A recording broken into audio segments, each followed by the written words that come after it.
Tema firman Tuhan, komunitas yang kuat, dinamis, dan bertumbuh. Lukas 12 ayat 32, Kisah Rasul 1 ayat 6-8. Kalau kita ditanya kelompok apa yang paling banyak mengalami aniaya sepanjang sejarah dunia ini. Pertama, orang Yahudi pada Perang Dunia Kedua dibantai oleh Nazi sebanyak 6,5 juta. Kedua, orang Kristen sampai abad 21 masih banyak yang teraniaya. Yusuf Roni pernah menulis sebuah buku dengan judul Makin Dihambat, Makin Merambat, teori yang disampaikan bahwa orang Kristen seperti bola. Ada dua prinsip untuk menjadi komunitas yang kuat, dinamis, dan bertumbuh. Prinsip yang pertama, bagaimana menjadi komunitas yang kuat. Komunitas artinya kelompok organisme yang hidup dan saling berinteraksi di suatu daerah tertentu. Untuk menjadi komunitas yang kuat kita, satu, jangan takut memulai dari yang kecil. Lukas 12 ayat ke-32. Seperti Tuhan Yesus memulai dan setia dengan yang kecil. Selama 3 tahun setengah Tuhan Yesus berkonsentrasi membina 12 murid. 2. Mempunyai visi yang besar. Visi dan misi gereja seperti yang diperintahkan Tuhan Yesus dalam Matius 28 ayat 18-20. Ada spanduk di kampanye lalu, Think Big, Start Small, Dunau berpikir yang besar, memulai dari yang kecil, dan kerjakan sekarang. Gereja Isa Al-Masih Karangroto punya visi menjadi gereja yang mandiri, sehat, berkualitas dan misioner, disingkat bersemi. Visi diberikan pada saat bersekutu dan berpuasa bersama sebagai tubuh Kristus. 3. Memiliki jaminan yang mantap. Gereja diberi jaminan. Lukas 12 ayat 32b, karena gereja adalah pemerintahan Allah. Yesus akan menyertai sampai akhir zaman, demikian pesan Tuhan Yesus yang tercatat dalam Matius 28 ayat 20b. Pengakuan Petrus memberi kekuatan pada gerejanya, dapat kita baca dalam Matius 16 ayat ke-16. 4. Memiliki perekat yang kuat.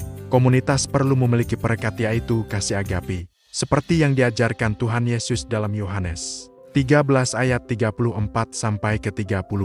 Apa ciri kasih agape itu? Kasih agape memiliki ciri kata walaupun atau meskipun karena. Pertama, kasih agape berdasarkan karena kemauan bukan perasaan.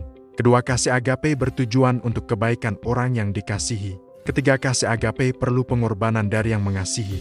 Keempat, kasih agape ditentukan oleh hubungan dengan Allah seperti yang disampaikan Tuhan Yesus dalam Yohanes 15 ayat 1-8. Prinsip kedua, bagaimana menjadi komunitas yang dinamis serta bertumbuh.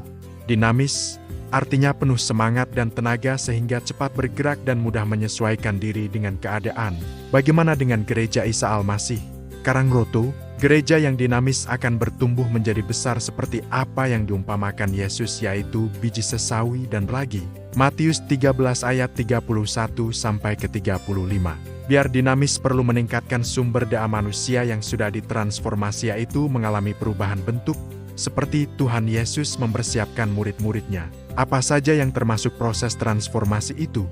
Pertama, transformasi kepribadian agar menjadi serupa dengan Kristus, yaitu sifat-sifat kita seperti yang disampaikan Paulo kepada jemaat Korintus. Dapat kita baca dalam 2 Korintus 3 ayat ke-18. Kedua, transformasi teologi. Maksudnya kita harus memiliki pemahaman dan kepercayaan yang benar tentang Yesus. Hal itu dapat kita baca dalam Yohanes 14 ayat 1 dan 6, dan Kisah Rasul 4 ayat ke-12.